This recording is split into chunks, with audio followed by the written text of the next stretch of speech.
What's up, What? Chad? Why, man? What? Just why? Look, All that stuff you said in the pre-show was so rude. All I said You were mean to Elena. was Elena's extremely East Coast, and Brad is going to run the marathon in a couple of weeks. So, While on performance-enhancing I didn't say substances. that. I didn't imply that. That would be Alternative uncouth. training techniques. Yeah. Yeah. Oh, exactly. There you go. Look, Boom. they don't test for that anymore. It's totally nice and legal. Nice and legal. I can't speak for At the state level, Boston. not the federal level. I was joking around because Marathon Monday is on 420 this year, guys. Yeah. The Green Monster jokes write themselves. Spoilers. Wait, is that the real green monster? I didn't know that.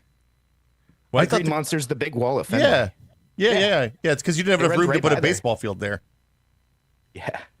All right. Speaking of Green Monster, did you know that Liquid Death has come out with a what they call Mountain Don't? I hate flavor this so much. I And hate man, this a lot. it tastes. It's that same kind of flavor taste, and I'm sorry I keep harping on Liquid Death. I love it so much.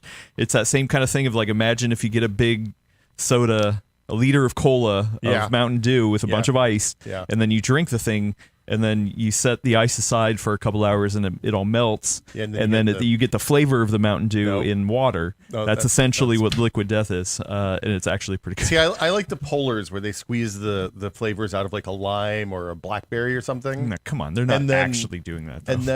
And then you think that's real juice in there? instead of essencing out the Mountain Dew Baja Blast, I think it's it's a little different. I can tell you. Let's say.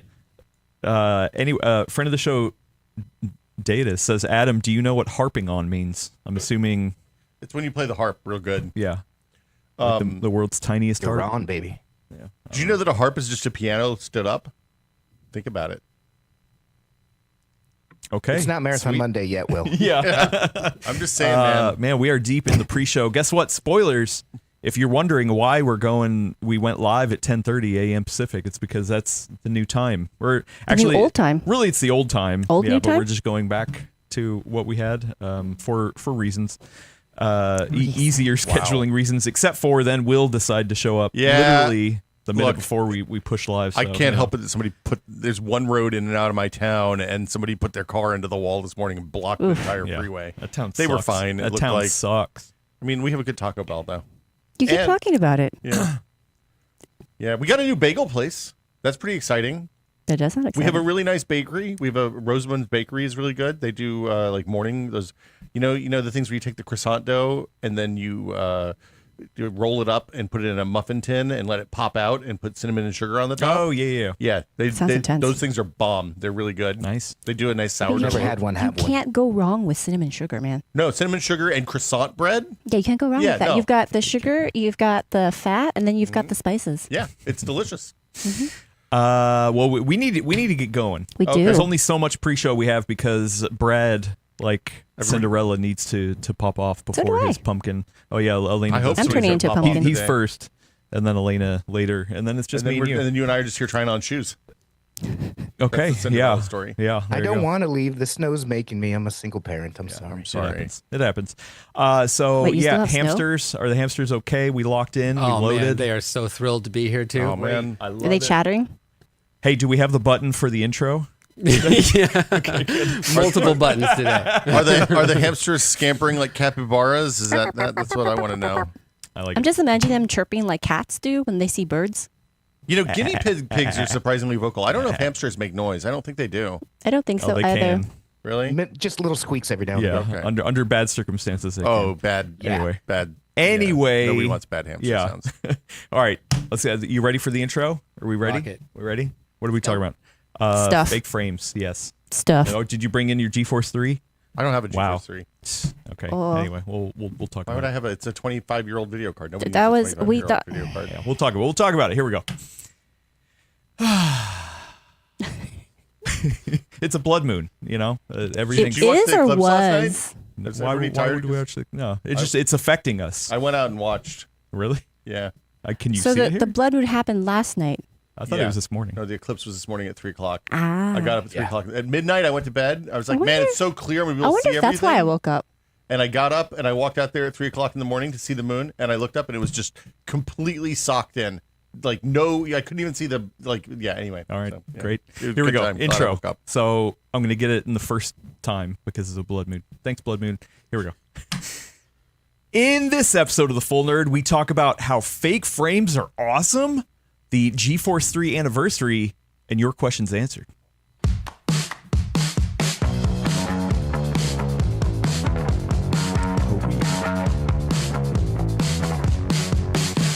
Welcome everyone to episode 338, right?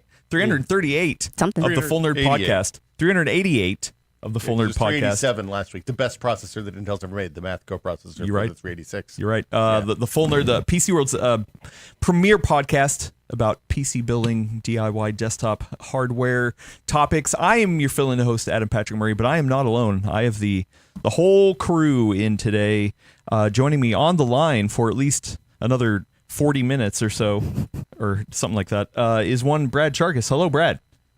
Hello, internet. As I alluded to, you need to pop out. Actually, no, we got an hour with you. No, like 50 minutes. About like 2:20. Yeah, Okay. I'm gonna go. Okay, It's got it. starting to snow. I have to pick up my kid from school. I'm gonna have to clean off the car. So sorry to bounce on y'all. Snow. No, Jeez, you're good. That's the I thought worst. that was over.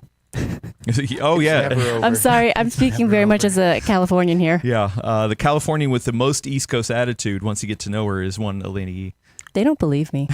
That's a Yeah, slur, sir. Yeah. And then also, fashionably late Look, is one Will Smith. I was sitting there. I was like, the cars aren't moving at all. Usually they move in slow. And this time I was just like, there's nothing. I'm around a blind corner. I can't see what's happening. And I finally start moving. And I'm like, oh, yeah, somebody made a bad here. And it's not even snowing here either. No, people you have are no just excuse. idiots. Yeah. No, Californians are very Walk weird in- drivers. Look, Walking into the room 1 minute early counts as being on time. Just to be a stickler there. I was 2 minutes early, Brad. Actually, I'm sorry. I'm Yeah. gonna channel Oh, my no, dad here. military Yeah, guy here- talking. Yeah, my dad here was. He would always say, if you're early, you're on time. If you're on time, you're late. And if you're Well, I late, was early don't even then. show up. Perfect. No. Oh. Well, if I was late, I could go home. Yeah, exactly. Oh, man. I'm just kidding. You know who was very on time Extremely. is one Alex Estevez, running the verticals and horizontals. What is cracking, y'all? Yeah. And at the top of the show, we got a lot to get to. Yeah. We got some real fun debating to happen here with some fake frames that we're going to get into. But Ready to fight. before we do, we're going to pump the brakes just a minute to let everybody know that actually this is Alex's last time manning the horizontals and verticals. He is moving on, and he's gotten an offer he can't refuse. He's going to work on diagonals now. Yeah. He hates the verticals and the horizontals. Maybe a curve? He found a job working on the You know on the what, though? diagonals. Sometimes you need to change. It's true. Yeah, it's time for change, but it's been a lot of fun working with these nerds, working for you nerds, and it'll be interesting to see what happens next. I'll be tuning into the Full Nerd. I hope you guys all do too. Yeah. And We're gonna miss you, man. Don't leave yeah, us. we will. I will see you around. Yeah, Alex has quietly been in the background since he's worked here, managing a lot of stuff and like making sure the greases or the gears are greased and the wheels are moving. He's taken on a lot of workload, and he's done it with a smile on his face every day. I don't know if it's a real smile, but It's always real. You guys make it fun. And if you guys are wondering, if you guys want to know, these guys are like legit. They are what they seem like on screen is like they're like That is that an in real insult, life. They sir. are totally F like you. that in real life. We're all good day. to be rid of you. no, we really are gonna miss you, man. Yeah, see you go. And listen, like changes are happening. If you couldn't tell, Yeah, a lot of change there's happening a lot of very changes. suddenly. There will probably be more changes in the future. Some of it are outside of our realm. Some of them are, Alex. Legit is moving on, and I'm really happy for him. Excited for his next stuff. I think we will be working together in the future at some point, though. I think we should all report to Alex. Yeah. Really, he's the most man. organized of Guys us all. Sorry, Adam. That is all- very true. Earned a good place in my regime. It'll be But I do want to. I mean, like, so yes, I know people don't like change. There's obviously been a lot of change that has happened over the past couple years. Last month. Yeah, last month, all this kind of stuff. But like, I want people to know, because I don't think I maybe expressed it enough a couple weeks ago when unfortunately Willis was no longer with the company as well, is that like I care about the full nerd. We all care about the full nerd. We are all in it, and we want to make something that is special, right? Gordon had created this. We continue on this legacy, continue talking about news, having fun conversations, all that kind of stuff, and we will continue to do so. And the Full Nerd Network has grown. Not only has Will and I have the Dooboo Diaries, which is in an interesting place on its own. I feel like I'm still clinging to my Windows, and when you're just like, oh, I'm done with Windows, I had to use Linux all the Windows way. this weekend, but we can talk about that Thursday. We can talk about that. Yeah. And then last weekend we just launched Expedition Handheld with one Russ from Retro Game Core. Yeah, like a legit knowledgeable person that I get to be on another podcast. He's one of the with. good YouTubers. He's awesome. Yeah. Russ, I mean, we've been talking about working together for literally years in the background, trying to make something work, and finally we were like, hey, why don't we do a podcast? So that just launched. Been a lot of praise over there. So I just want people to know that we care about what we're doing here. We're continuing to put in as much work as we can, not only on the Full Nerd and all the podcasts and stuff, but over on the website. Brad is kicking butt over there. I don't do anything. I'm just the boss. No, I'm kidding. He does a ton. But yeah, Ton. we're all here. Yeah, there's been some changes, but life has changed. Change makes you stronger. Keep going on. Like, life's good, man. Like, we are all still the same nerds who care about this stuff and are doing It's awesome to be able to have NVIDIA send you graphics cards and Intel sends you CPUs for a living, and then we get to talk about them to you. Like, we all are jazzed about that, and we're we lucky. want to keep doing that. Very, very lucky. And so from the bigger picture, once again, the Full Nerd is going full steam ahead. We've already talked about some maybe ways to jazz it up and make it even more interesting. We've been testing some stuff on the back end. Party hats. Party hats, yes, Yeah. exactly. That's what this More podcast beards. needed was party More hats. beards. Yeah, Yeah. you should put on your beard over there. Green screens. So yeah, from a high level, we're kicking butt. We're continuing on as much as we can. From a strategic point of view, though, obviously with no Willis, no Alex, video production on other hands are slowing to a crawl for a minute while we figure out what the future is going to be like. But hopefully, I'll be able to get some help soon. And one of the things that actually I've been talking with some people over on Discord and want to put out there, like into the greater world, is that I would love to work with some people, you in the audience, who maybe want to take cuts of our podcasts and put them at work with us, become a freelancer with the Full Nerd Network, make some podcast cuts for us. You're tuned in to what you think is the best pieces of the show, and like I've seen other communities do this, like Giant Bomb does this, and I'm a big fan of Giant Bomb, and I know you know those guys, and so they've hired people in the community to make like little social cuts of the podcast to do the verticals and the quick hits, the marketing cuts of the podcast. So if you think you want to do that and you want to get some money for doing it, hit us up over on Discord. Send me a DM. I will accept it. I've actually been chatting with a couple people on background already, and then hopefully we can get some help going over there and figure out what the future is for the other main part of PC World videos and stuff like that. But the podcasts continuing to ship on, and this show here, I've stalled it enough. We should continue to ship on the show. And guess what? We have a big topic here. Wait, we're shipping people on the show now? Yep. That seems like Off an into HR the problem. sunset. Nope. Okay, that kind of shipping. No. I was like, wow, my partners can be upset. We've actually had a situation like this before, but now more than ever, do we have a weird situation where we talk about something on the show, and then Elena goes and creates the Full Nerd newsletter, which you should sign up on with whatever link that we make today. It's tinyurl.com/the-full-nerd-newsletter the official newsletter. No. It doesn't work. Yeah, it's in the comments. So Elena made a great editorial on the last newsletter, and the day that it came out, Friday, which is when they come out. Yeah. I got into our Full Nerd Slack channel, and I was like, all right, well, here we go. We have another topic. 2 weeks in a row. 2 weeks in a row that is getting fed back into the show. So like an Ouroboros, is that how you that's you exactly say it. Nailed it. The show is informing the podcast, or I'm sorry, the podcast is informing the newsletter, and now the newsletter is informing the podcast. And so maybe this week, the newsletter will inform what the podcast informed from the newsletter from the podcast. I think this means Elena's the next Stephen A. Smith. Is that what that means? Oh no, that's a horrible. I don't That's know a hex to put. I don't get it. Yeah. For audio listeners, I'm looking like a scared groundhog. So yeah, let's cut straight to the chase.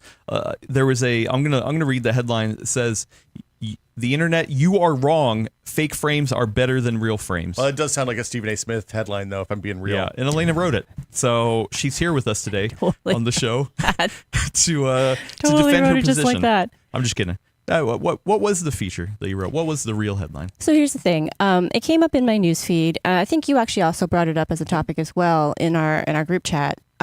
Computer Base, which is a German publication, they did a series of side-by-side visual comparisons, basically native rendering, DLSS 4.5, and then FSR 4. And initially they had done this at the end of January as labeled side-by-side comparisons, but then more recently they did a version that was unlabeled, which I think most people know is a blind test.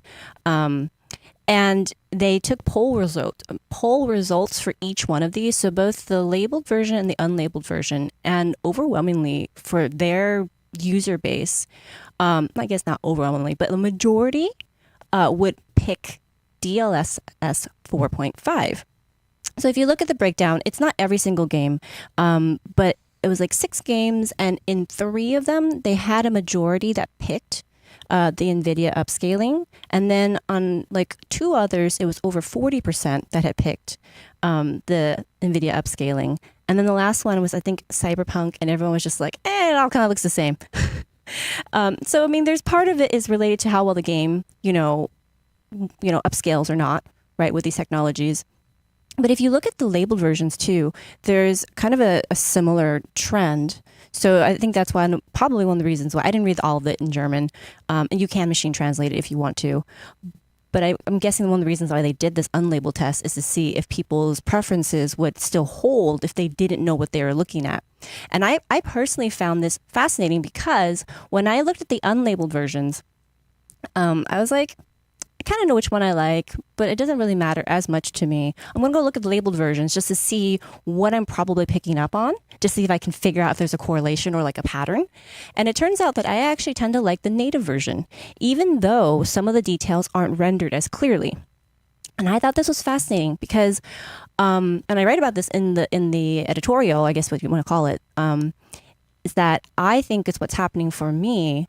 And I actually am kind of curious to talk about this more for either my own just personal biology, maybe actual biological sex differences.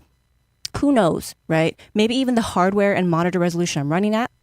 I prefer native because for me, having everything in sharper detail does not ring as true to my brain as when some of the details are softer at a distance. Right. So as long as whatever's supposed to be in focus looks clear and sharp, my brain's pretty happy with that. And then if I was looking at the whole scene and everything's in focus, it's kind of like when you would know this as a photographer. It's like when you use a lens at like what's like a f-stop 4 or something, where it's like kind of gets most things in focus. But to me, that's not as true as how my eye actually works. And so for me, that actually breaks my immersion. And I think it's fascinating that people, at least half of the time, a majority of people picked all things in detail because for them, that's what is the, realism aspect. And I ended up going further into the editorial saying like, okay, so if this is what people are actually choosing, then maybe the conversation that we're having around the whole like traditional raster performance versus upscaling performance isn't actually the right approach. Because here's the thing. I mean, you actually even fielded this question at CES this year when you were talking to Jensen, right? Where you asked about AI and gaming, and he literally said that the future of gaming is AI. So, I mean, if the company that owns or like that produces like 90% or holds 90% plus of the consumer market for GPUs is saying that this is a future that we're not going to be able to avoid. So my premise in this editorial was that we maybe need to refine the conversation we're having around this, because if it's coming, then maybe we should be making requests for what we actually want to see as opposed to how it's being produced. But it was funny because, again, I did this publishes, and I always think like I'm sending out my thoughts to like 5 people, and then all of a sudden I get a message again from Adam saying, we need to talk about this. Because apparently it hit a nerve. It goes out to a lot more than 5 people. 10 people. There you go. Yeah, double. Brad, you're breaking up a little bit. But I want to start off with the actual testing premise itself, because I think there's some interesting things to glean before we get into the actual analytics of it. I do have a link to the computer-based article in the description. It is in German. Yeah. It is in German, but you can have it translated. And it's actually pretty easy to figure out what the links are for actually seeing the side-by-sides yourself. I actually strongly encourage everybody to do it. I think it's fascinating. Another thing I will note, I didn't do this for when I wrote it because I was at home. I was on my ultra wide. I could see things very clearly up close. But just now, I have this gaming laptop in front of me. It's like a 15-inch screen. It really changes what you can see and can't see.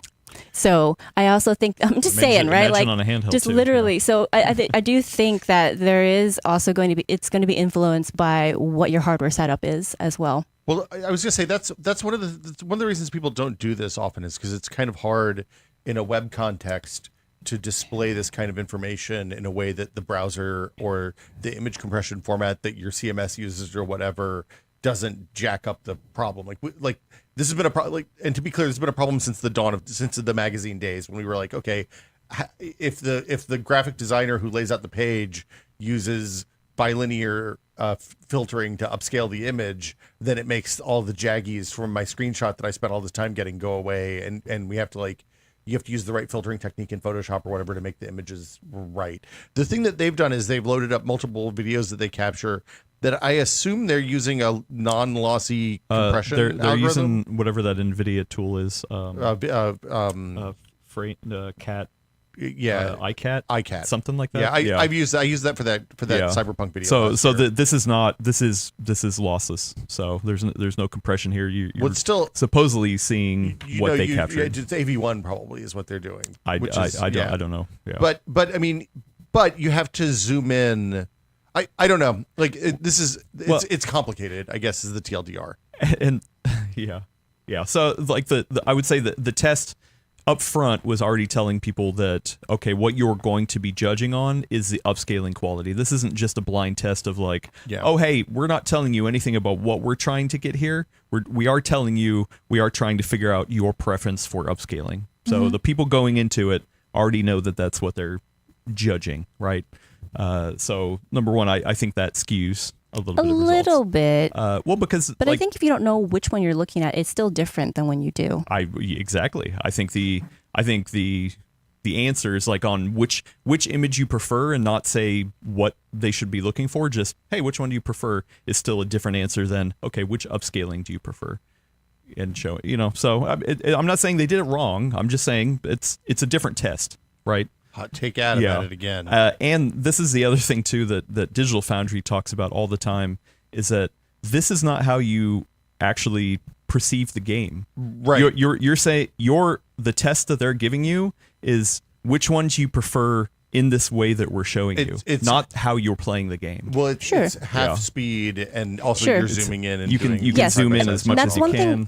That's one thing I didn't actually end up mentioning, which is there's a very big, and one of the reasons why I use the Assassin's Creed Shadows example specifically, that's from the labeled set of tests or side-by-side comparisons, is because it's a still scene for a lot of it.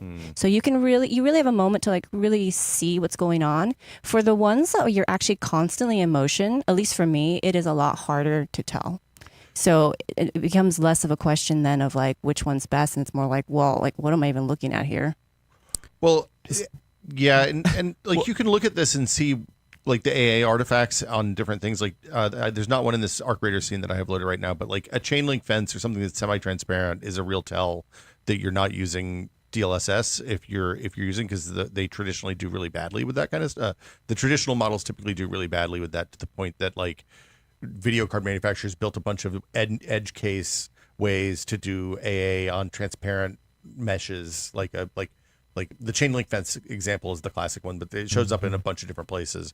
I don't know.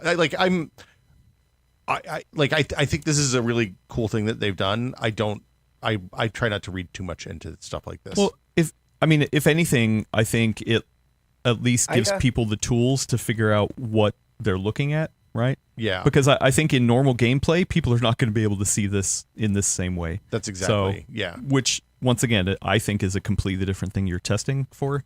So, which one do you prefer when you're actually gaming, or which one do you prefer in side-by-side slow motion shots zoomed in? I see where you're coming from. I think we're getting a little off the main topic, but we'll get there too. We'll get there. We just also are on a bit of a timeline, right? Yeah. So I see where you're coming from. I will say though that I don't think they're wholly disconnected, because I think the scenes where you are seeing more just like still landscape, or just like the scene itself, is sometimes what you do in games. Sometimes you will stop what you're doing just to admire the scenery.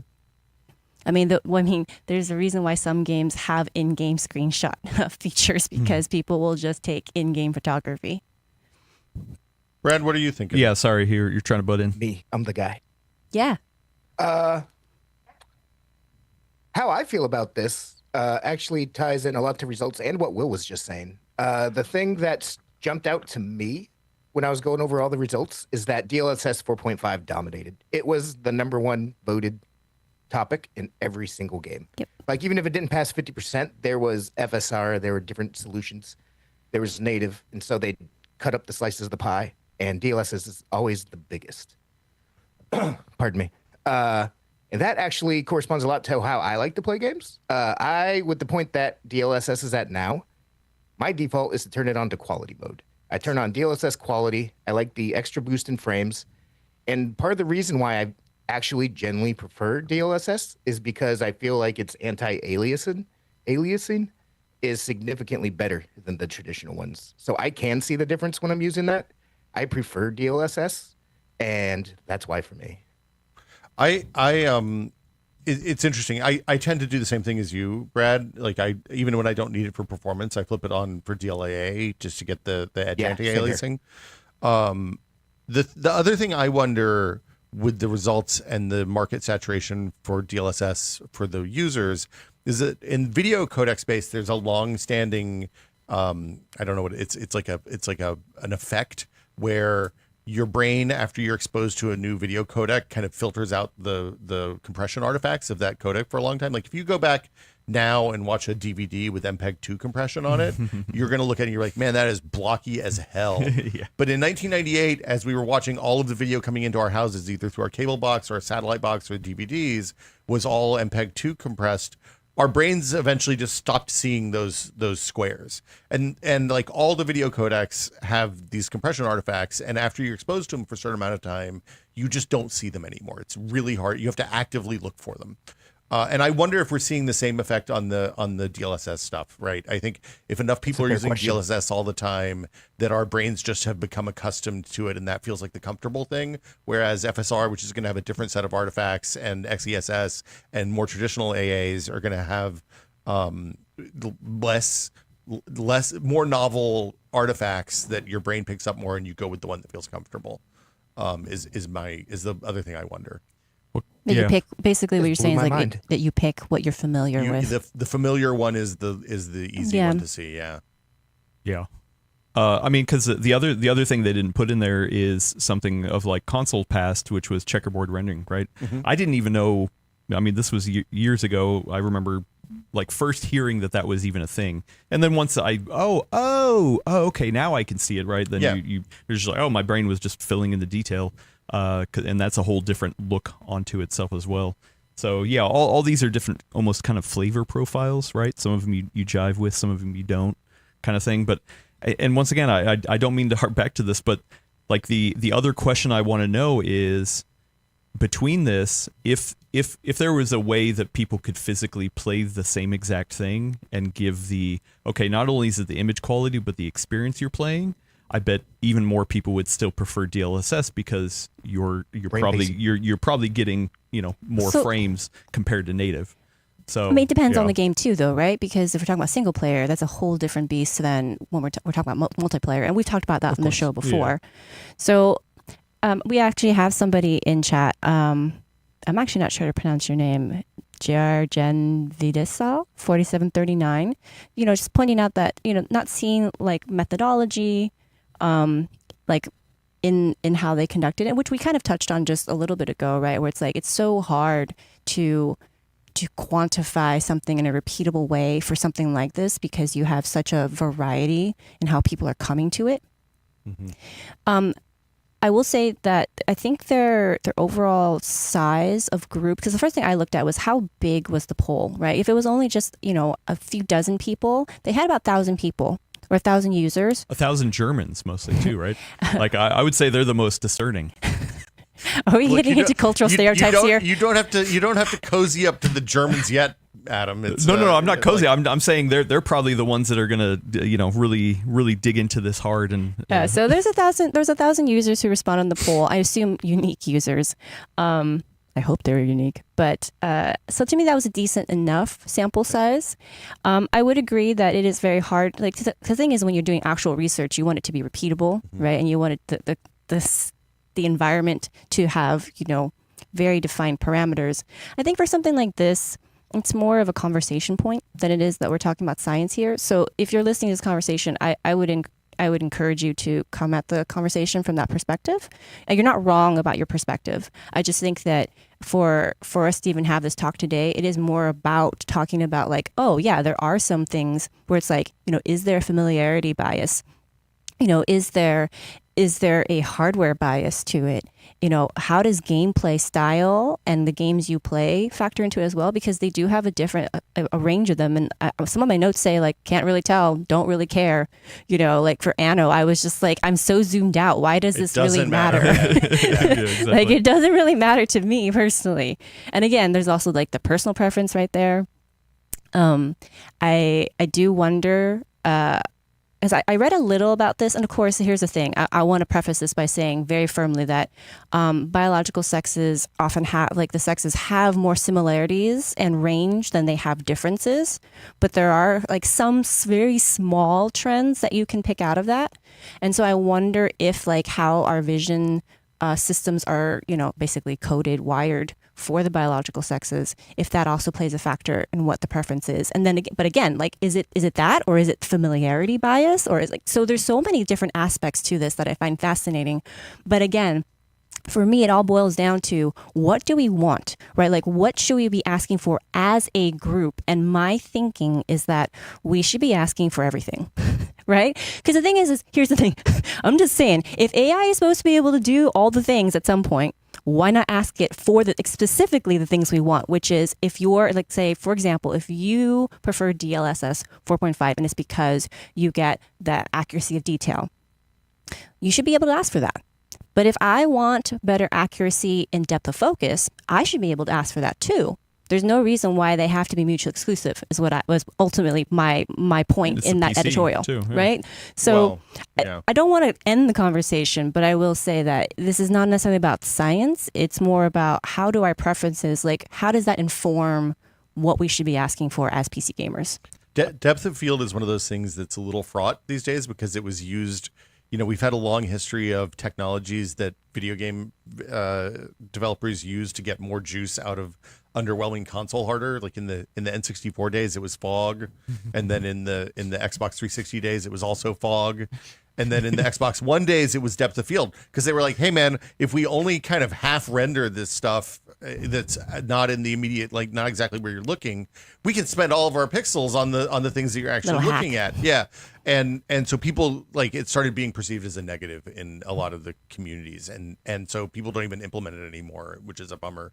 They do things like motion blurring and stuff like that, and which is easier and doesn't require a bunch of extra work to make happen. But I think for me, anytime you add video compression into this, I get skeptical.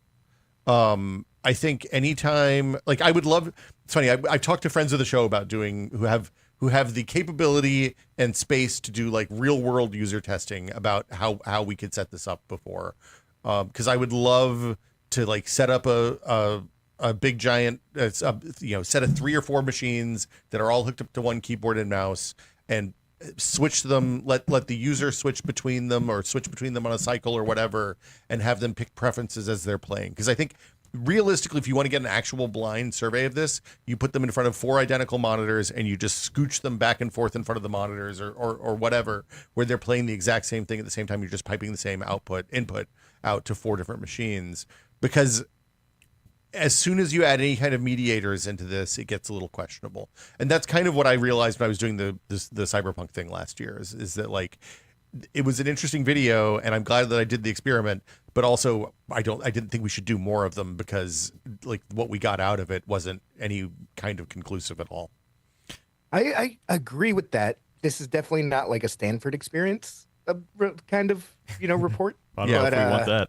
I Stanford know. experiment. I was just like, I don't think that's quite what he's referring to. That's not quite what I meant whatsoever. No. But, So you get a shock if you give the wrong answer. is what I'm hearing. Yeah. but I think there is like broadly directional good information here. I think broadly directionally, Mm-hmm. I think it's clear that people prefer DLSS 4.5, even if we can't say the reason. I mean, like, we are bearing the lead here, right? I mean, we're talking about a bunch of different things, but I think that is the most shocking thing, is like, oh yeah, in a blind test, under whatever circumstances these are, people chose DLSS 4.5 over everything, even native. And there's plenty of people, the native people are very loud that they love to just play native and they hate fake stuff, right? I mean, that's what we keep hearing. And the native had AA on, right? I don't remember specifically. So the part of the problem with this also is that it was translated German, and I am skeptical that it handles things like, TAA. Yeah, TAA. Okay, yeah. I find the TAA artifacting is really noticeable these days to me. Yeah. Yeah, me too. It also, I know I keep bringing this up too, is that my preference for upscaling and things like that is different on when I play handheld versus when I'm playing on my big TV, right? And so and like you just said with the laptop stuff too, like it's not just preference on how you want to play, it's a preference on what you're playing, how many frames you feel is acceptable, what your screen size is, and the difference and all that kind of stuff. So like I guess I'm in a lucky point too, because I get to try it in all these different ways, and usually people are locked into just one way to experience it. But I do love that all the different options are there for people. If you just want to play in native, cool, go for it. If you want to play with upscaling of different flavors, I love having that choice as well. So. It is really interesting that people seem to there was a universal preference. Like that is kind of remarkable. I mean, I feel like that's a little overstating it, though, right? Because if you actually look at the numbers, there is a majority. I looked at the numbers, and NVIDIA dominated. I know, but the thing is that if you look at the numbers for the unlabeled tests, they're not like 90% of people preferred it. It's still like they had a majority, but it's not such a large majority that it overwhelmingly dominated in those games. 60% versus 15, 12, and 11 is overwhelming. 56% versus 11, 19, and 12. Like they're. I'd say, Cyberpunk is the only one that is actually kind of close. Iffy. It is a sizable portion of the group. Don't get me wrong. Yeah. I'm just saying that to me, there is a difference between saying 600 people versus 900 people out of 1,000. I think the other part of it too, when you look at it, is that if you look at it in reverse, I'm surprised that there were people there who actually preferred the FSR, because typically I don't prefer the FSR over DLSS. So what's the AMD market share, Adam? Well, I mean, yeah. Well, I mean, but except for you would think with the market share, because I mean, if you factor in consoles which primarily use FSR, then I mean that's a huge market share. That might actually be a point in Will's favor in the whole familiarity bias argument or thought, right? Because if you have AMD hardware and you are using FSR on that hardware, then you would be more familiar with that. And that might actually look better to you because you're used to it. I mean, except for if you take into account all the AMD hardware, which includes consoles, it's not that same market share. Yeah, but I think the people who are reading Comparatively. Computer Base, a German computer website, probably aren't going to be playing a lot on consoles. Yeah. Correct. I don't know. So that's the other thing I was going to say is I would love to see survey data tied to this to see what GPU they use on their machines at home, to see if they play games on consoles, to see if they play games on handhelds, to see what settings they choose when they're choosing their settings themselves, and see, like, to kind of get to the bottom of the bias. Also, unfortunately, this kind of test doesn't lend itself to doing frame generation because so much, like, yes, you can look at it from a visually thing, but the frame generation is so tied to input sensitivity as well that I think you're looking at only half the equation. Like this, and the video is only going to show you, like, the most people aren't going to be watching the video on a screen that can render the video the same way that the output of the video game renders the image, right? It's like I got a question for you guys. Yes. What's up, How Alex? would you expect this to have rolled out before you saw the experiment? I would have guessed it would have been pretty even. Like, I would expect. I thought native. Preference. I thought native would have won in at least one of these. I thought it would have been more I thought even. this. Sorry, go ahead, I Brad. thought it would be this. Oh. It's the reason I game that way every time. And to me, yes, it might be some of the familiarity stuff. I've been using DLSS for years, but it's because I genuinely like the image more. So to me, this didn't actually shock me. Yeah, I guess with so much hate that there is out there for fake stuff, that people would be able to smell it and be like, oh, you know what, that one's fake. This is the native one, so I'm going to pick this I wouldn't one. be surprised if half the people thought they were picking the native one every time, and it just turns out they didn't. And that's why I think this is fascinating. Yeah. That's why I think it's so fascinating, because I the thing is, I would love to have had more insight into the people who chose DLSS 4.5 and to see if they were people who thought they were actually choosing it, or if they had any idea at all what they were looking at when they chose these things, right? I would say that for me, I had the same thought, Adam, that I thought it'd be a little closer together. And when it wasn't, though, I don't think I went into it in the editorial, but one of the things I thought about was, oh, you know what? I really think that this is a question of the traditional raster performance people looking more at the maybe philosophical side of that, where it's like, hey, we used to be able to get this thing. This is our measure of performance. We don't really like that this is changing. We think that it means that it's like shrinkflation, basically. I feel like the response to it is very similar to shrinkflation, right? And that's a separate topic from this, which is actually, what do you like looking at? And that's why, that's honestly the reason I picked this as a topic, because I thought that was fascinating that, I mean, we as human beings, being complicated as we are, that we can hold these multiple things at the same time in a single brain, where it's like, yeah, maybe philosophically you think, hey, this is bad, this is shrinkflation, we're getting less for what we're paying for, we hate this. But at the same time, you look at a picture, you're like, oh, that's pretty. Right. Yeah, because it hits home differently. Also, of course, the end is in the chat saying all frames are fake. So just would like to point it out. Somebody's always got to point it out. Thank you, Brad. Before I just say that's one thing that I might like. Sometimes I will put certain games on without DLSS because I like directly seeing what the artist's interpretation is kind of the way I look at it. DLSS does change things slightly, so that's the reason I'll sometimes not play with DLSS. I thought I did notice that a little bit in one of the tests. I forget which game it was. It might have been Satisfactory, where the colors actually seemed a little different in each version. Like, and I don't. And again, here's the thing too. Again, it is not so definitive that it would be split, hard down a line. But again, color acuity is a thing too, I think, for biological sex differences. So I also wonder if that's a thing where, like, it's a subtle enough difference where it's like, I'm picking it up, but with somebody else. Could also be your monitor too. Yeah. Well, why would it be different on the monitor though? If it's the same three scenes side by side. Color saturation is different, if you have the color saturation up higher on your monitor and you're reaching stuff near the edge of the gamut, it gets weirdly compressed sometimes and things look different. I think I'm not quite following, just because if there's the 3 video segments, if they are, in theory, are not being compressed themselves, how would that be affected by the monitor? But I mean, they are being compressed by something. Yeah, you're right. I don't know if the 3 things are there. The other thing is Satisfactory has a day-night cycle, so if they started a few minutes off, it could impact things on the 3 different machines. Yeah. But I don't know. Real quick before Brad turns into a pumpkin, any last thoughts on this subject? No, I mean, I think it's the same thing I've been saying forever. Like, people rail against fake frames. I think it's clear that AI-based technologies are here for graphics and computer graphics and gaming in a big way. And it is going to be the future for a lot of these AAA games. I still love playing stuff like Grist, awesome 2D games, stuff like that where it doesn't need it.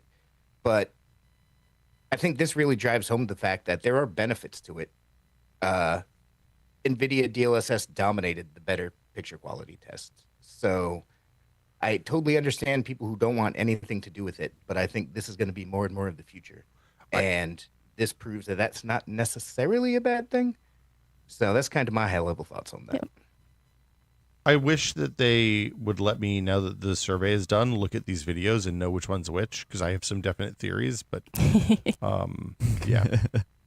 What about to back to what you were talking about, where What? a lot of people are railing against this because traditional raster hasn't kept up.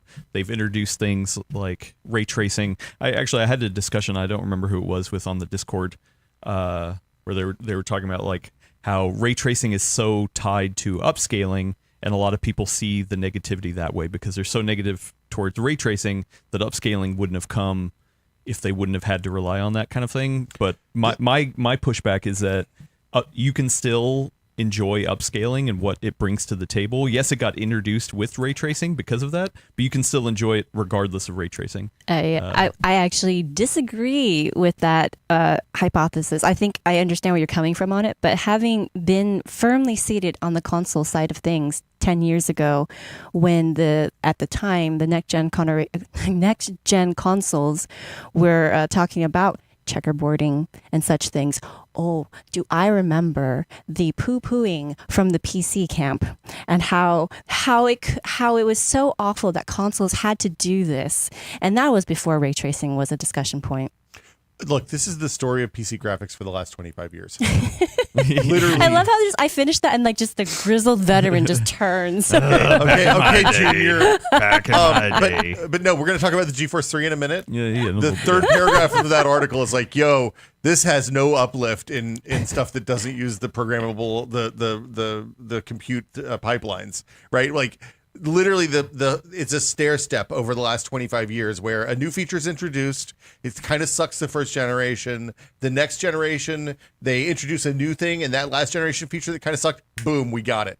The one gate has always been memory bandwidth and how much fill rate you get as a result of that, right? Like, and that only goes up when the memory buses get wider and the memory gets faster.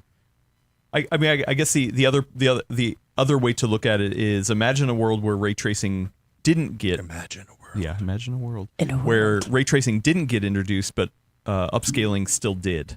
Like, would people still be angry about upscaling? Oh, of course. People can be angry at I mean, but as angry. Exactly. Like, because I still... yeah, sure. Look, the anger's got to get out somehow. You can't just, if it gets pent up, they turn bad things happen. Honestly, my take is that in some ways, ray tracing has softened the furor around it. Because here's the thing, ray tracing has always been known to be very expensive, right? And so not a ton of people cared about it when it was first being pushed as an idea that they wanted to like really get out there as more mainstream, more common. But the thing is that it does look nice, and the realism of it is appealing.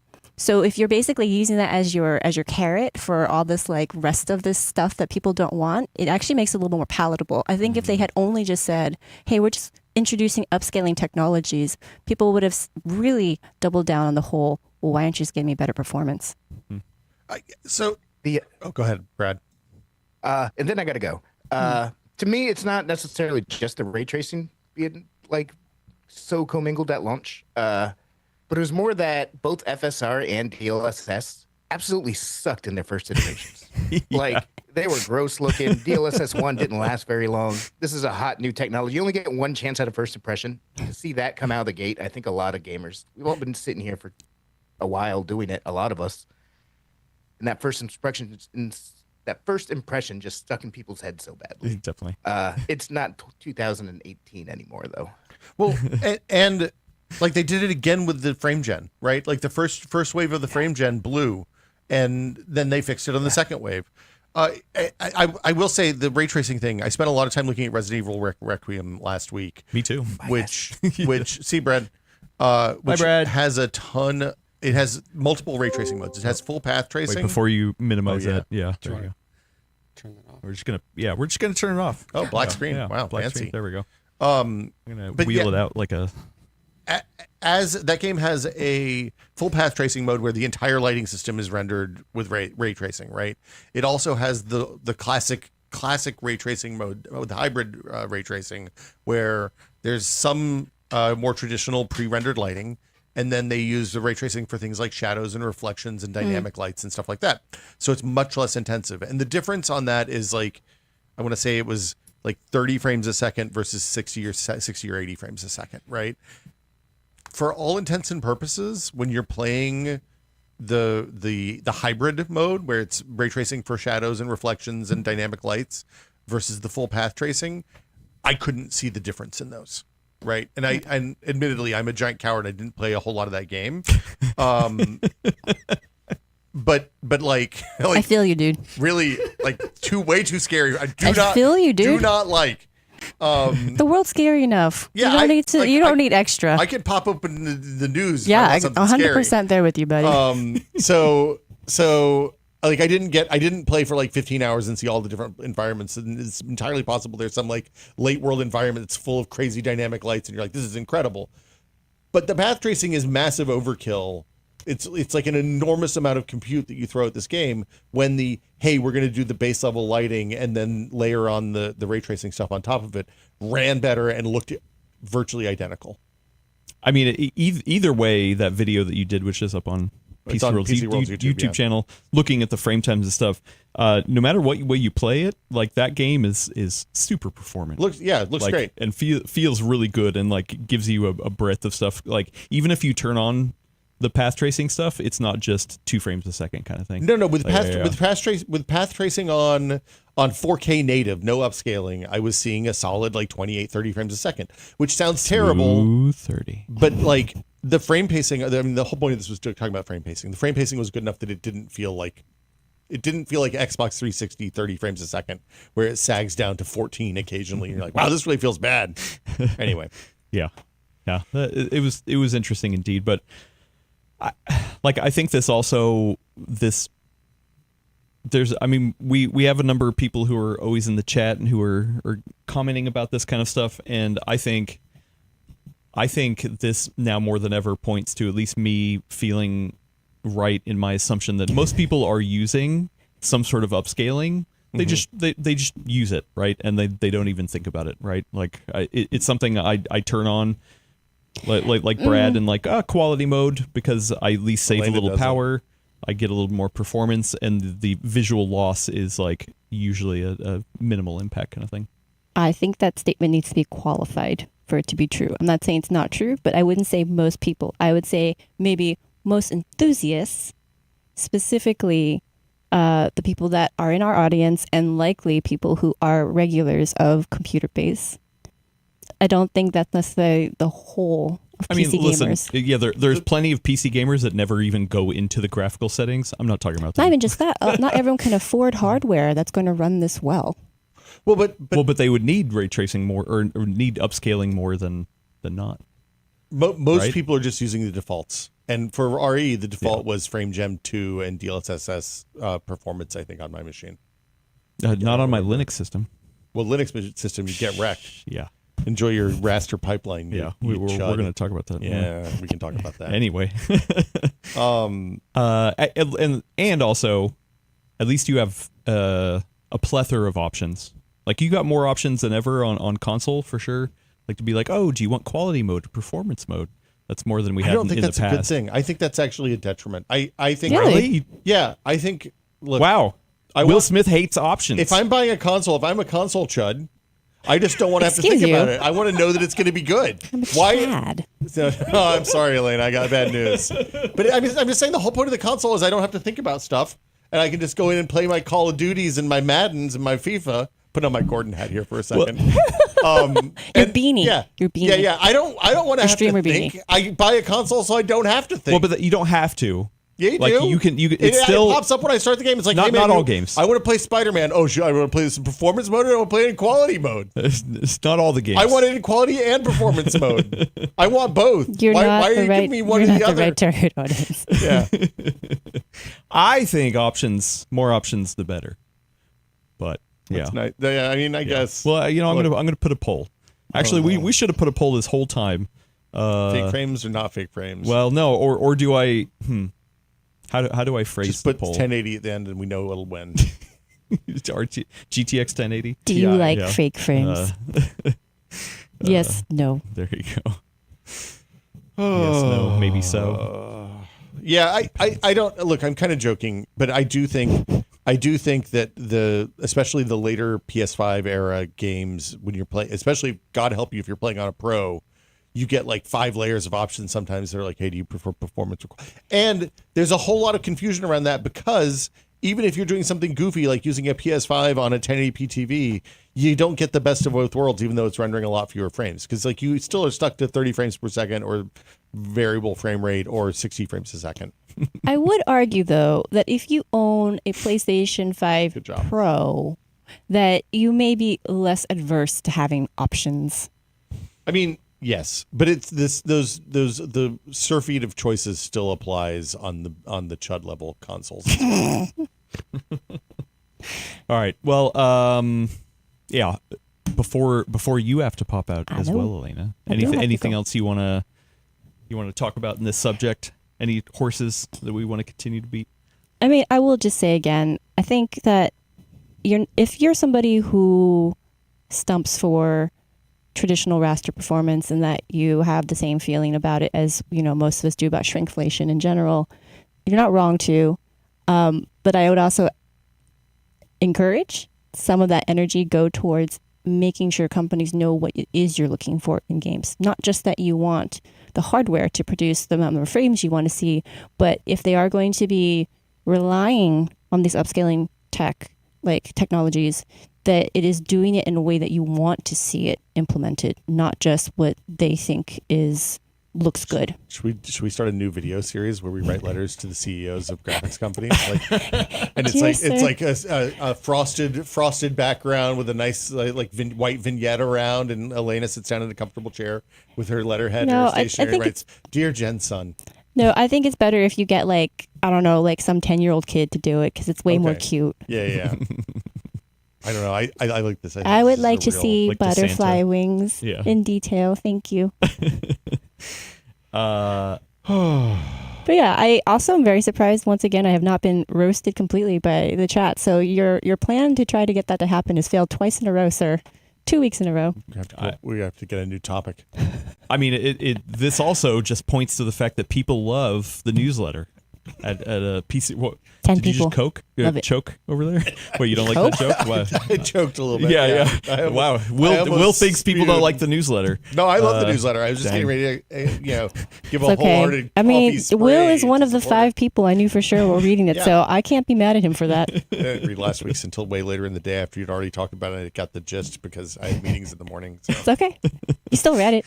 Yeah. Hey, appreciated. at least I read it because I'll come straight in Yeah, and be no, like, it's great. "Oh, dog, we got to talk about No, it's this." good. You're 2 of 5. The 2 of the 5. There you go. Nuclear hot takes. I'm guessing that the other 2, one is my boss and one is my boss's boss, so they make sure I don't do anything that gets the company This- sued. Actually, should I change the poll to is Elena right? Yes or no? No, it's much better. I want to say shout out to the other person, I think, who voted for I Love Consoles with me. That was me. Yes. I just want to say I really, really enjoyed the newsletter every week. I think everybody should sign up for it. Oh, thank you. I also But- think it would be much more digestible with some sort of an audio format where you can just open up your podcast listener in the morning and you're like, oh, hey, it's Elena's voice and this is her newsletter. Who wants It's to the listen to my audio voice version on of the Friday newsletter. morning? Yeah. I don't want to listen to my voice on Friday morning. I think that would be fantastic. I highly recommend it. Maybe I'll do it. Maybe I'll do a dramatic interpretation and just put it up in the full nerd feed this week. Oh, there you go. Yeah, there you go. Read it Yeah. in what you think Elena's Yeah, I voice can is. do Elena's voice, and I have some Muppets. I have some puppets we can do. Oh, if you did Do a a puppet full show? puppet show with it, yeah. I would Then be she's in. here for Yeah, that. she's back. She's back in. Okay, perfect. Okay. Yeah. All right. I mean, yeah. People don't like fake frames. Obviously, we the majority of our poll right now are saying no. Interesting. So maybe you could read into that you're wrong. Maybe they don't like fake frames. They think they don't like fake frames, but maybe they really do. That's the thing. That's why I think this is fascinating. It's Yeah. like when people say things like, "Oh, I hate mushrooms," and then they eat a dish not knowing there are mushrooms in there, and they say, yeah. "Oh, I love this dish." Man, this risotto is really good. Yeah, Oh, what's all this? exactly. What's this incredible flavor in here? Yeah, I saw this Bunch video. of dried mushrooms. I saw this video of this this daughter giving her dad a Beyond Beef burger or fake meat. yeah, a fake meat burger, and he was just like, wow, this is like the best burger I've ever had in my life. This is amazing. Oh, man. And he was just like, he just kept talking about how it was awesome. And she's like, oh, by the way, that's not real meat. Then he's just like, oh, this thing's disgusting. And she's like, what are you talking about? You just said it was amazing. He's like, no, now I know what was in it, and it's just like junk. Get Yeah. this out of my mouth. Yeah. And then she was like, well, actually, it's made of people. And he's like, oh my god, this is the best burger I've ever had. Spoiler warning. Yeah. But it is amazing what a bunch of saturated fat will do for the flavor or something. Right. Yeah. Anyway. Yeah. Anyway, it's time for you to go down a trip of like nostalgia We're gonna lane, go down right? memory lane. Yeah. Oh, Elaine, boy. And Alex, I'm gonna skedaddle out. Yeah, Elena's gonna get out of here. Alex, you're gonna have to reframe the Yeah, camera I once. got you. Once again, get just in get that- real close on yeah. the Adam and Will show here. Yeah, here. Oh, I thought there was a second camera, but we don't have that anymore. Yeah, I mean, we haven't This is really a one needed camera it. show. We don't need. Yeah, Ah. one camera, baby. Wow. Yeah, so Should we do an ad break? Yeah. Oh, so my the thing- goodness. I was gonna Wow. say this is a perfect opportunity for an ad break. Wow, yeah. So check it out. We Wow. have an ad. Here we go, and we're gonna come back after the ad. Bye. Didn't hear anything. I didn't hear anything. Because it hasn't got. I have to set it up. Hold on. Okay, this is the longest ad break ever. Wow. The live people. Okay, here we go. Okay, here we go. Can't believe we got a co-pilot ad. Oh man, that ad was. We're good. Oh, okay. I didn't hear it. Yep, Great. Yeah, that ad was amazing. It's a good thing the camera, like Alex was able to get the framing fixed during that shot and everything. This is incredible. Elena's already gone. It's like she was never here. Yeah, it's like she was never. Kaiser Sose. Yeah. Anyway. Yeah. Hi. Thanks for reminding me that we need to do ad breaks. Hey, that's what I'm here for.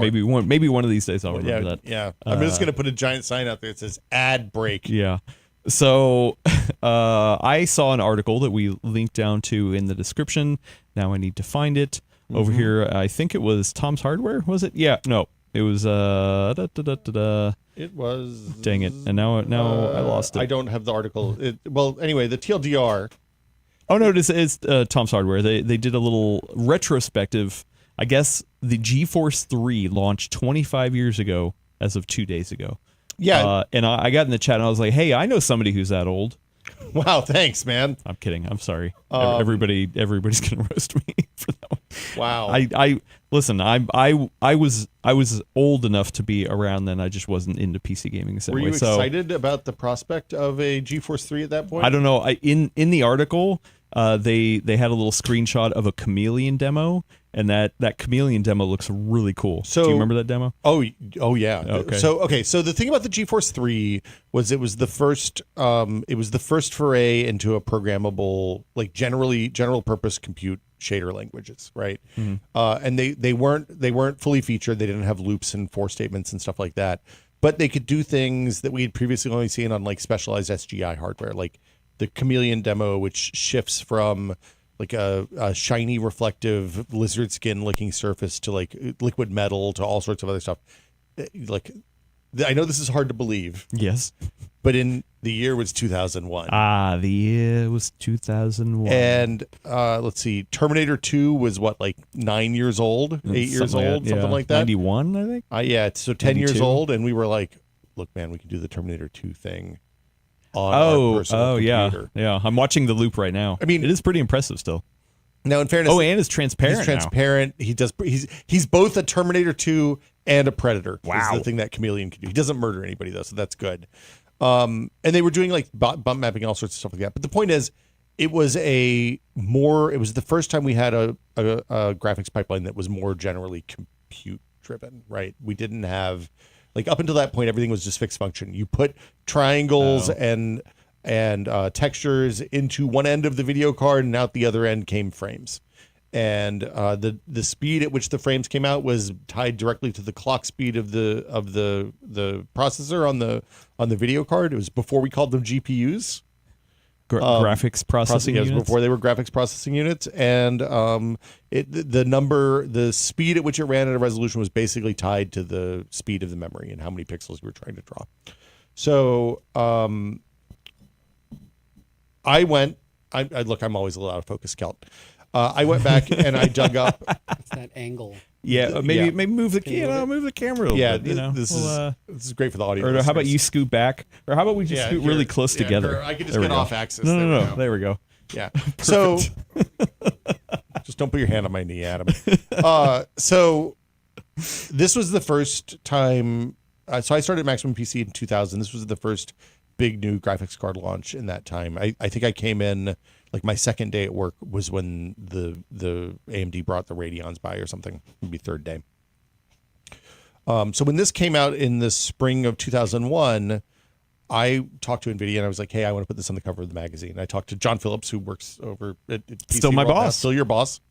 And I was like, hey, I think this is going to be a big enough deal. We should put on the cover when I got the pre-brief, because they would often, as a magazine, we had, like, if they wanted to get something on the cover, they knew they had to start talking to us about 3 months before the release date that they wanted. And part of that was so that because we planned the cover stories way in advance. And part of it was because, there was at minimum about 3 weeks between the time I would write something and we could get it on newsstands as fast as possible. So because we were that far out, nothing was going to be done in time. And we had to do this was, I think, the only time I ever did this. I grabbed my test bed from my video card testing bench, which was, I think, a Pentium 733 at the time, Pentium 3 733. And I schlepped it in the back of the car down to NVIDIA's headquarters in the South Bay. And I brought it they gave me a conference room that was adjacent to the lab. And they were like, okay, here you go. Here's a card. Here's the best drivers we have right now. But if you want to run these games, you got to run this version of the driver. You want to run these games, you got to run this version of the driver. Because they hadn't very pre-released. It was literally like 8 weeks before the cards were going to be announced at the press day. Lead times, man. Yeah. So like I was seeing this before anybody really knew that it existed, and I had as I recall, it was a final board. It wasn't like there were times that we had boards that were early enough that they like had debug jumpers and stuff, shorting out different lines on the board or whatever. They said this was a final board with very early drivers is what I remember being told. And they gave me like 5 things that would run on it. So it was, an S-video port on iffy. it? Yeah, man. S-video, DVI, and VGA. Wow. Single slot, but it had a cooler. Is that AGP? That would have been AGP, yeah, back then. I feel like they maybe made PCI versions of the GeForce 3, but that might have been when they did the cutoff, because I think I actually don't remember. So yeah, like and so I started with GeForce 2, GeForce DDR and SDR. Those were, and then GeForce 2 was basically just clocked up version of that on a lower process speed. So it wasn't significantly faster. It did have some more programmable transform and lighting, but it wasn't like a big revolution. The GeForce 3 was a big deal because we had all the programmable stuff in the pipeline. It was really exciting to go down there and do the benchmarks. Do the benchmarks. So there's a couple people in the chat said they had a GeForce 3 Ti 200. Yeah, so that was their mid-cycle bump refresh, and they did. Previously, they hadn't. I guess they'd done ultras before, maybe with GeForce 2. There was like GeForce 2, GeForce 2 Ultra that were just clocked up.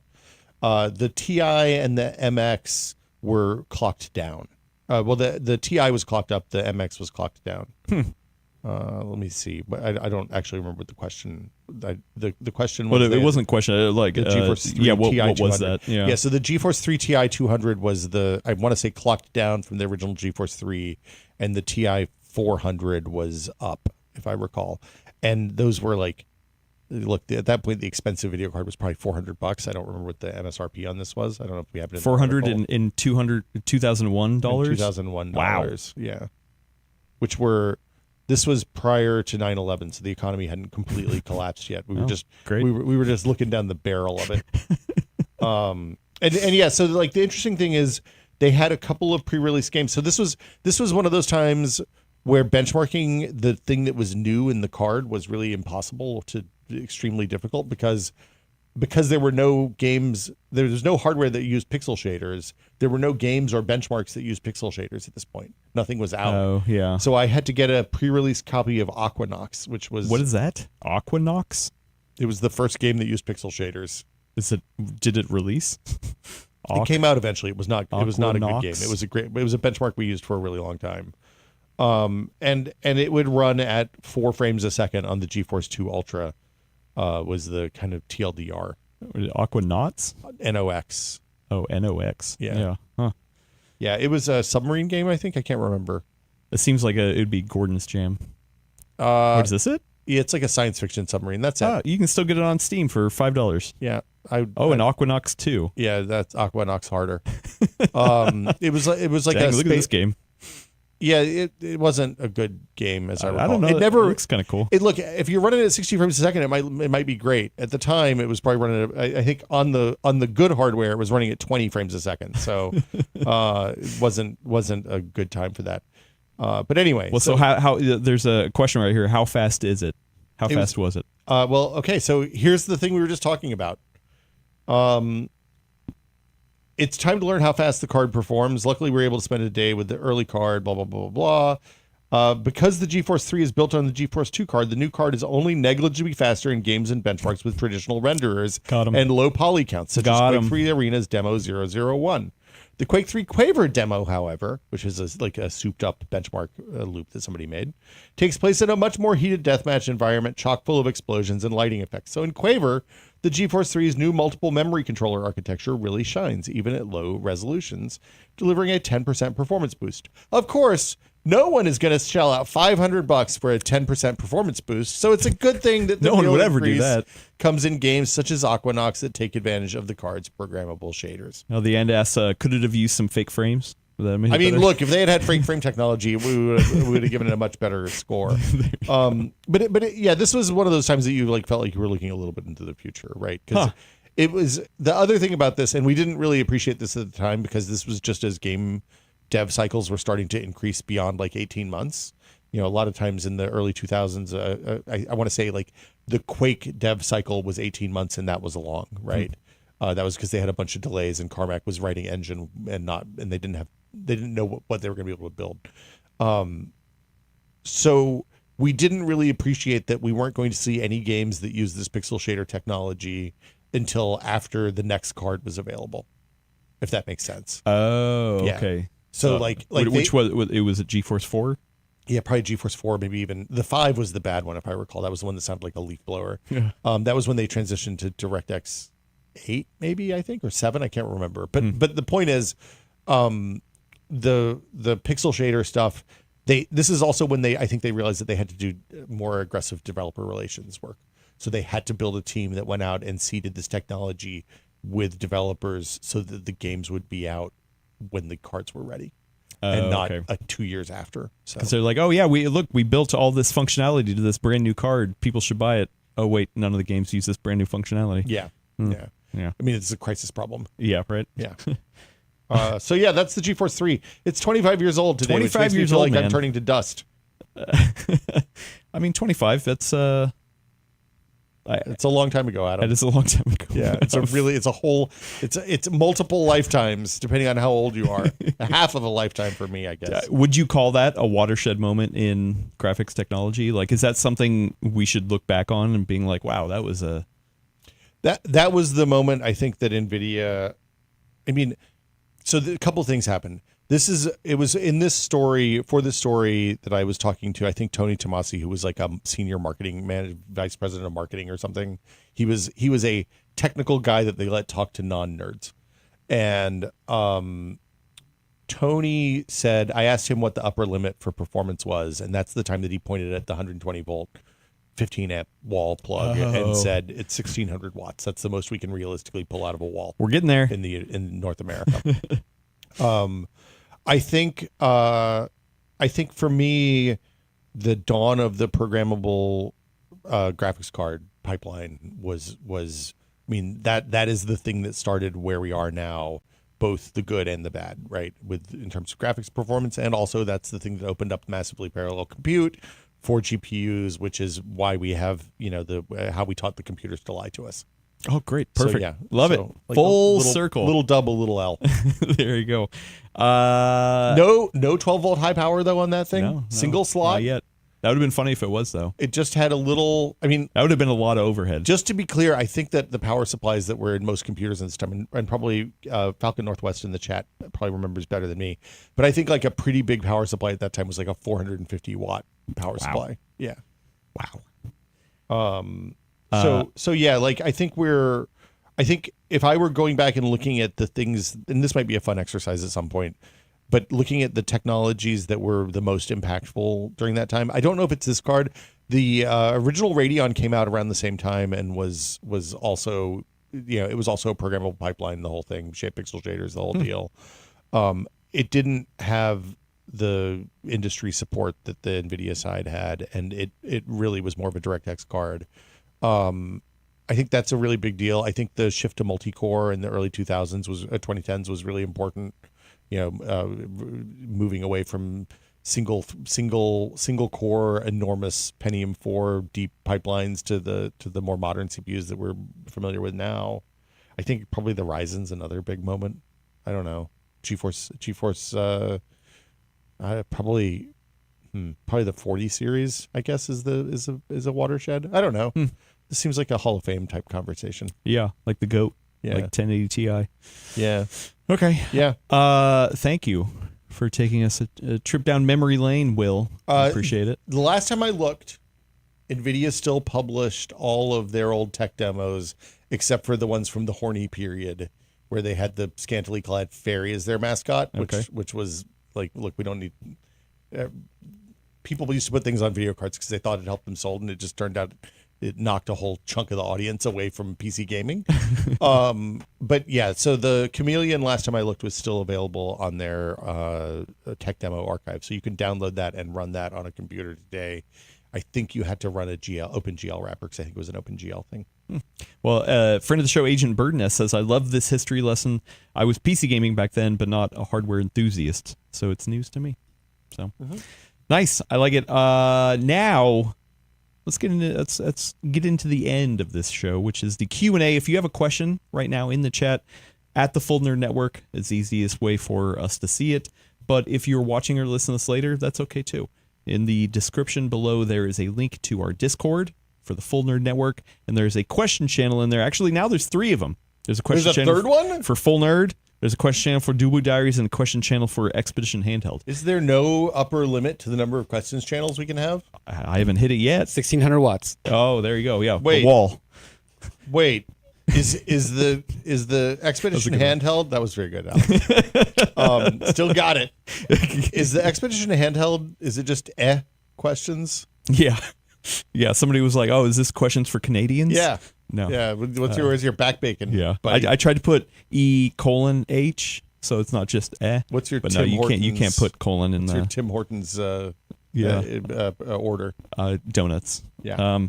Anyway, if you go into TFN_questions, put a question in there. Hopefully, we will read it here on this show. I am going to get to the chat first. Ooh. And friend of the show, Ink Slayer asks, what is Will's opinion on Microsoft banning the use of the word microslop from their Discord? People bought a boatload of Microslop t-shirts this weekend. Yeah. Yeah. How many of them were Microsoft employees, you think? You know what? I can go look and see how many come from you probably should around know them. Seattle. I'm not going to give their names, but I can see there are a lot from the Pacific Northwest. That's when I looked at the because I get like where the orders get shipped to, and it's like. Also, real quick, why are they doubling down on this? Like, shout out to the guy in Niagara Falls who bought the Microsoft on everything. They bought a bunch of different. Yeah, so there's a Renton, Washington. There's a Seattle. There's one in Germany, I think. I don't know where DK is. There's Gig Harbor. Yeah, so there's multiples in the greater Northwest area. Okay. Well, yeah. So why are they leaning so hard into this? Don't they know, like, if it's like a child, if you're like, no, don't do that, It makes you want to do it. I don't know Right? that they're familiar with the Barbra Streisand effect. Uh-oh. You know Are the you gonna? Barbra Streisand No, effect? I guess I don't. Oh, so Barbra Streisand famously had a place in Malibu or on the Pacific Coast, and she didn't want anybody to be able to take pictures of it or know where it was. Okay. And somebody posted them on the internet, and then she made a big fuss about them and sued them, and then people took those pictures and posted them everywhere on the internet. So the number one result for Barbra Streisand was a picture of her house that she didn't want on the internet. Great. Yeah. So, yeah, I guess I just don't. I'm just not. It's weird to me. Yeah. Yeah. No, it's like look, calling attention to it's just going to make it worse.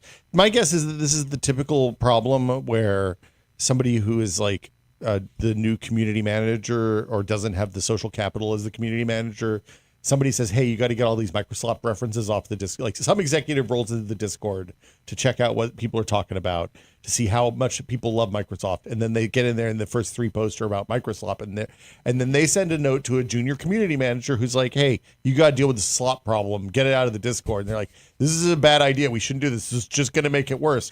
And the executive's like, I don't care. Fix it. It's your problem. You're the community person. And then it becomes a headline and a punchline, both at the same time. Yeah. Boom. Did somebody have to deal with this during the Wintel days too, or like Wintel was generally viewed as a positive. Really? Yeah. Oh, I thought that was negative. Mike MS with the dollar sign. The is the one dollar you're sign. thinking Oh, about. okay. Yeah. So did they try to erase that? Say, don't publish that in your magazine? We never would have published that in Maximum PC. Oh, anyway. Oh, yeah, okay. unless it was a joke. Yeah.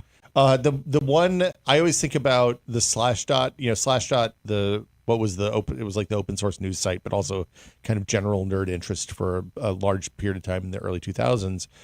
Their icon for all Microsoft stories was a picture of Bill Gates that was Locutified, like Picard was when he got turned into a Borg. Okay.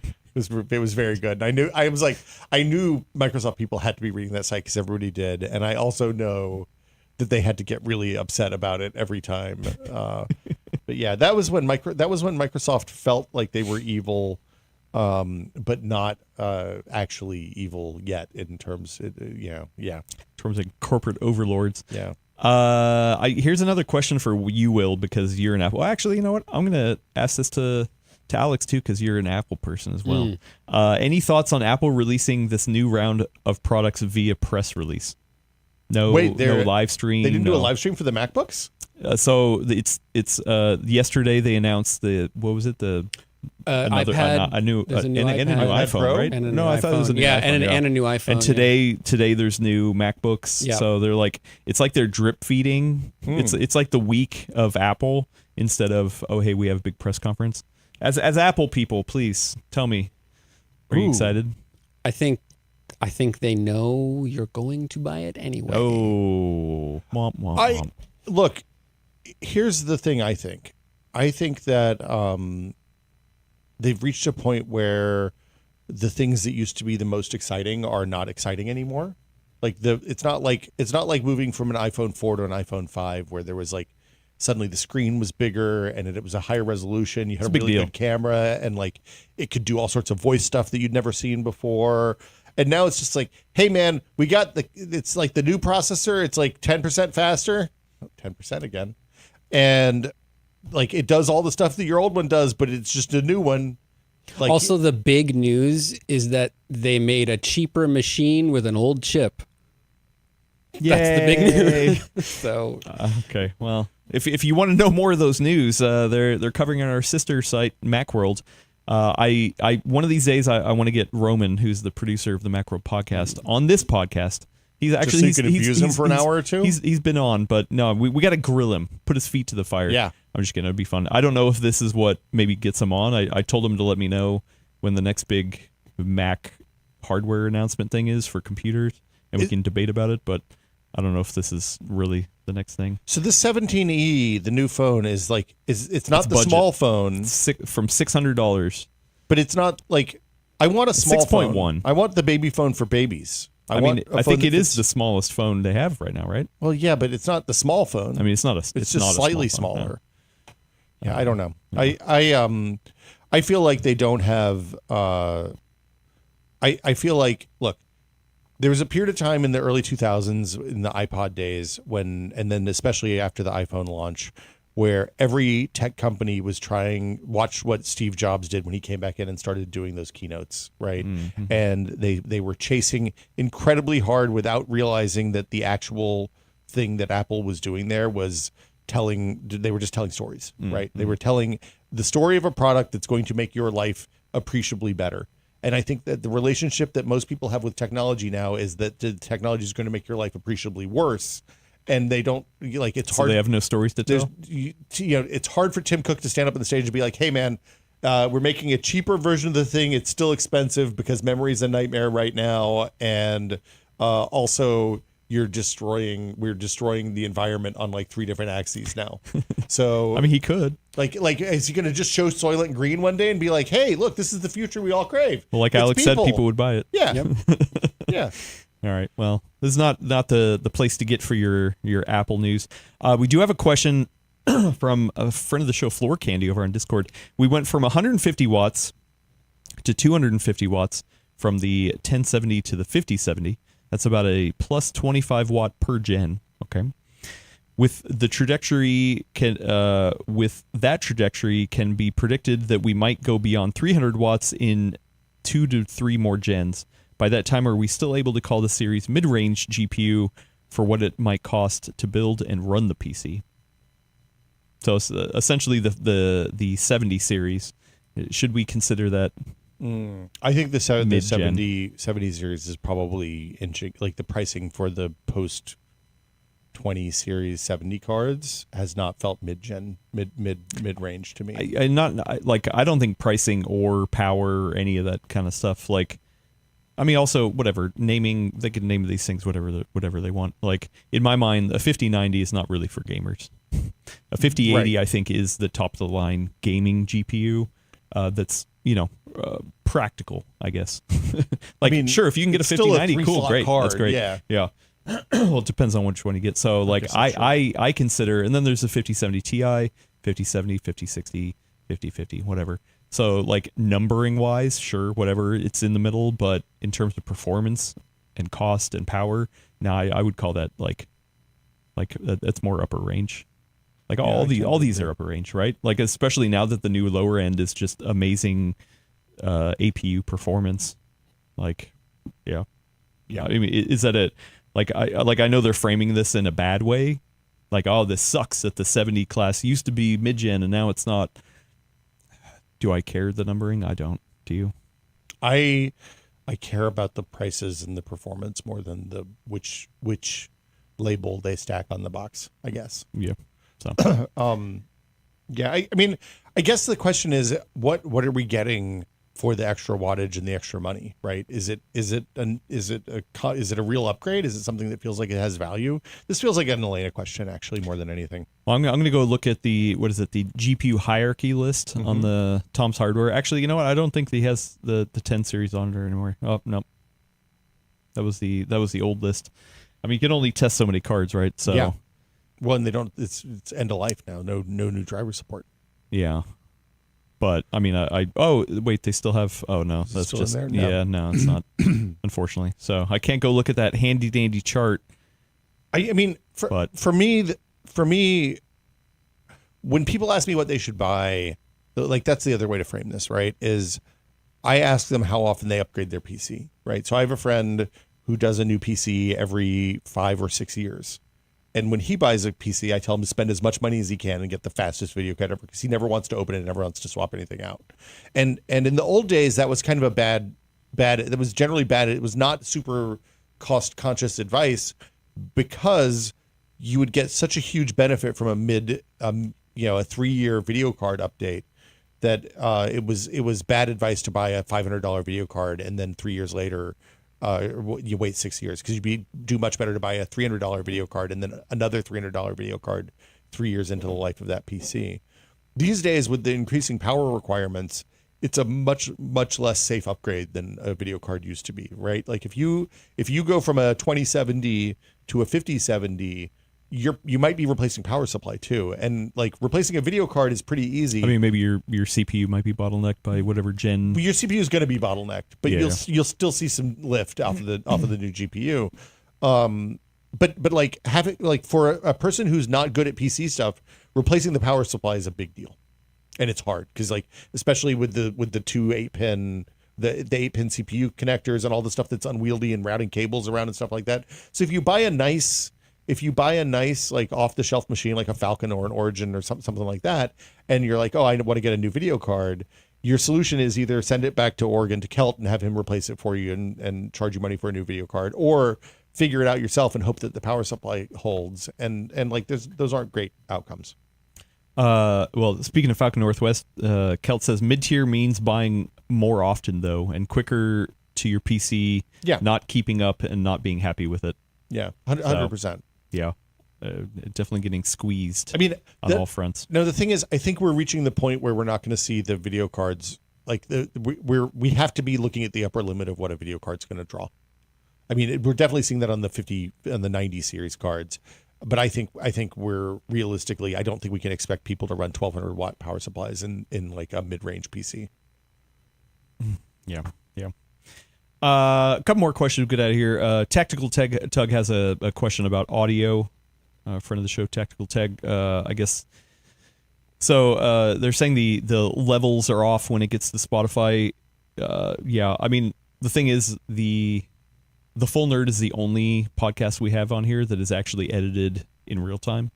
Like we stream this live, so there's only so much we can do after the fact. We try to take that in equation, but there's things that we can definitely look at, and we're always looking to improve the quality. So thank you for that. One more question, and then we'll get out of here because it's noon. This feels weird. I know. A friend of the show, Floor Candy, asks again, has Xbox just given up? Or the better question, does Microsoft still have any marbles left? Wow. So, like, obviously this is one for Elena too, but I think she's coming at it from a different spot than we are. Like, with this, we haven't really talked about this whole changeover in Xbox leadership kind of stuff. I've listened to a lot of podcasts. A lot of people talk about it. It's definitely been the news. I don't feel like we have anything necessarily to add too much to it, other than I don't think anything changes. I think they continue on the path that they have, right? Oh, I saw firing Phil and Sarah Bond into the sun and bringing in somebody who's an AI person as a real vote of confidence in the strength of the Xbox brand from the honchos at Microsoft. So you think it'll no, I think it's going to speed their demise quicker? Yeah. Yeah, I think okay. it's an accelerationist move toward destroying the brand. I'm shocked that they're not shopping it around trying to unload it on somebody. But I also don't know who would buy the Xbox brand at this point. Maybe they are. You know, well, they wouldn't tell people that, right? I mean, you wouldn't try to make it worse. Like it's like maybe they were like, hey, you know what worked for Giant Bomb is getting in really bad trouble and like kind of tanking the brand from a business standpoint. So then they can find somebody the right way to unload it, and they'll just give it to the people who have Xboxes. I don't know. Yeah, I don't know. I just feel like they're going to be happy turning into a game publishing company.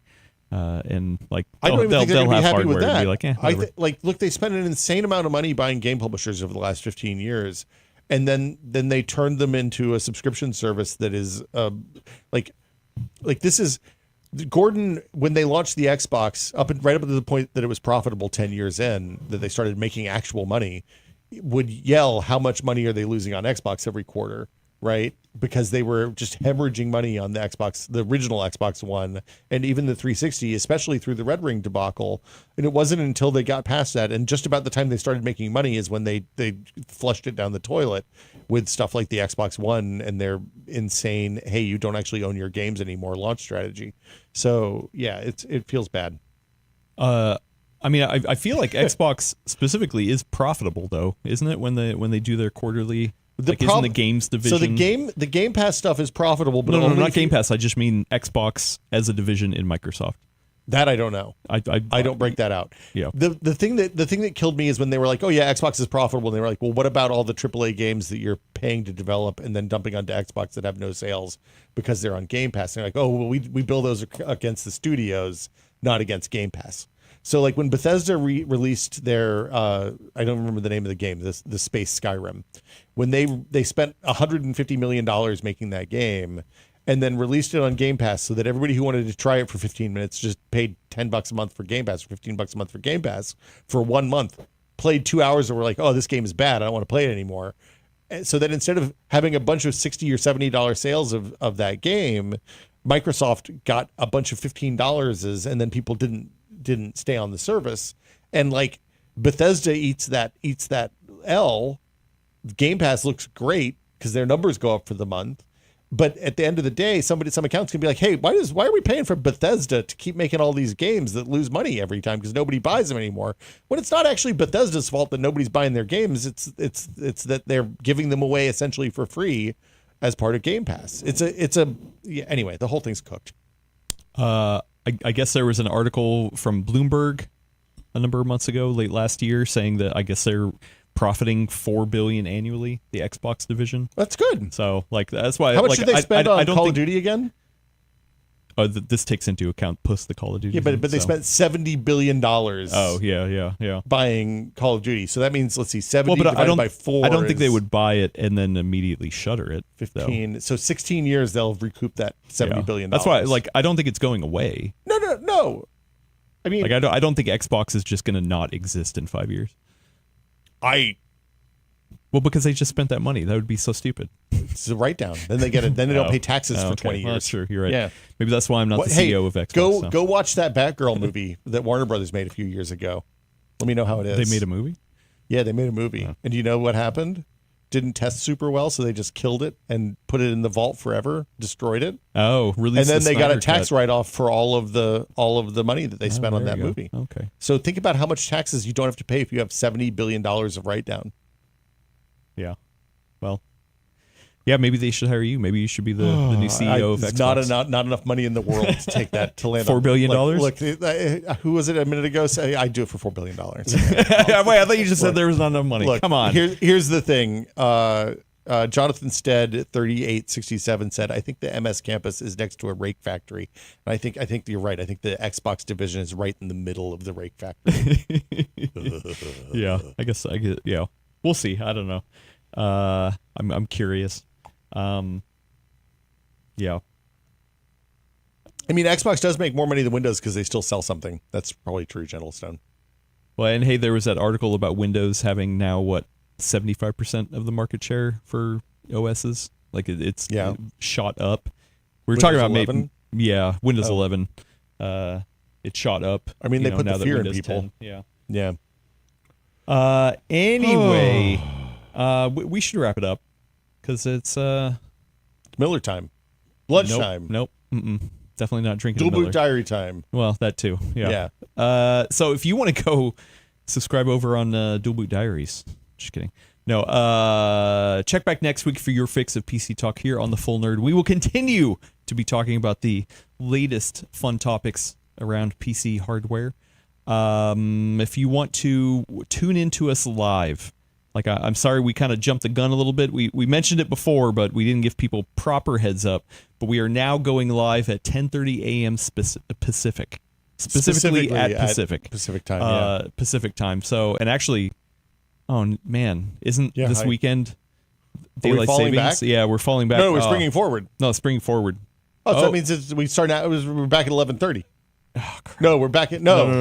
That means we're starting at 9:30 next week. Our body's gonna. Oh, dang it. Well, we're starting. I'm just gonna have to sleep in the office on Monday night. I can't get up that early. That's too much. That sucks. Why'd you do this, Adam? I know. Why did I do that? It's the worst. Oh my god. At least Alex will be. Whoops.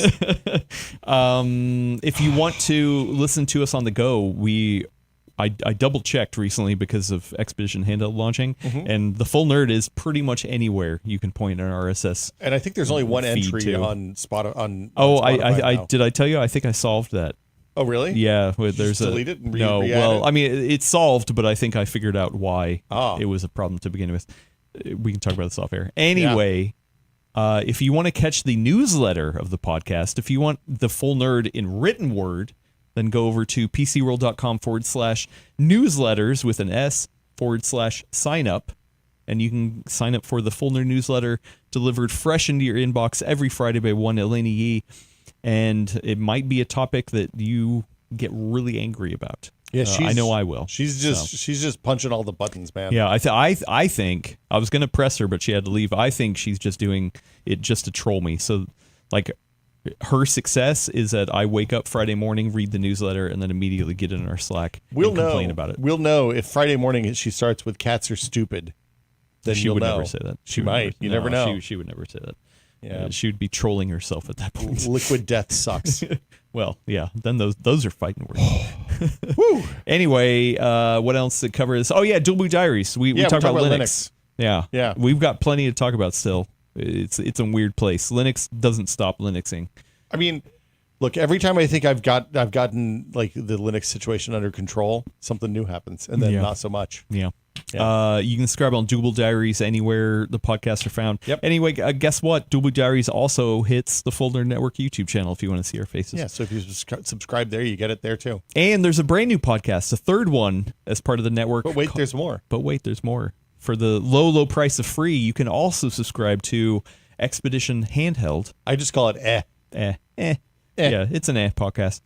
Me and Russ from Retro Game Core talk about handheld gaming, and the first one had breaking news on Saturday. We broke a story. What? So Really? Yeah, we actually did. Are you guys going to talk about like hardware emulation stuff? You're going to get into the nuts and all that bolts of, stuff. like, the FPGA biz and like all that. Or are you as long as it's handheld. Okay, has to be handheld. Yeah. For the most part, that's the rails that we have is handheld gaming. Okay, can be old gaming, new gaming, anything that fits in your emulation handheld to x86 PC gaming handheld, cloud and handheld. Phone emulation. Actually, we that was one of the questions we answered on the first episode. Is a phone a handheld? So is it? I don't know. If you want to know that answer, you're gonna have to subscribe over Expedition Handheld. It's fine. Yeah. Leave us a review and on all those. If you like the all show, those places, yeah, just write in the review. I'm excited about it. I'm excited to hang out with Russ more. Anyway, points out if it was Maximum Expedition Handheld, it would be meh. Oh, dang it! All right, we're going back to the drawing board. Yep, we're going back to the drawing board. I love it. I want to thank Brad Charkis for joining me and for popping out. So, thanks, Brad. I want to thank Elena Yee for joining us as well. It was great to be here. I want to thank Will Smith. Hey, it's always a pleasure, sir. Yeah. That's great. Yeah. And I definitely want to thank a dear friend, Alex Estevez, for manning the horizontals and verticals for the very last time. My pleasure. Yeah. Take us out of here. Thanks, everybody, for watching. We'll catch you next week. Bye. All right, you nerds. Thanks for watching. It's been a pleasure nerding out with you on everything. Be kind to each other, and we will see you on the next episode.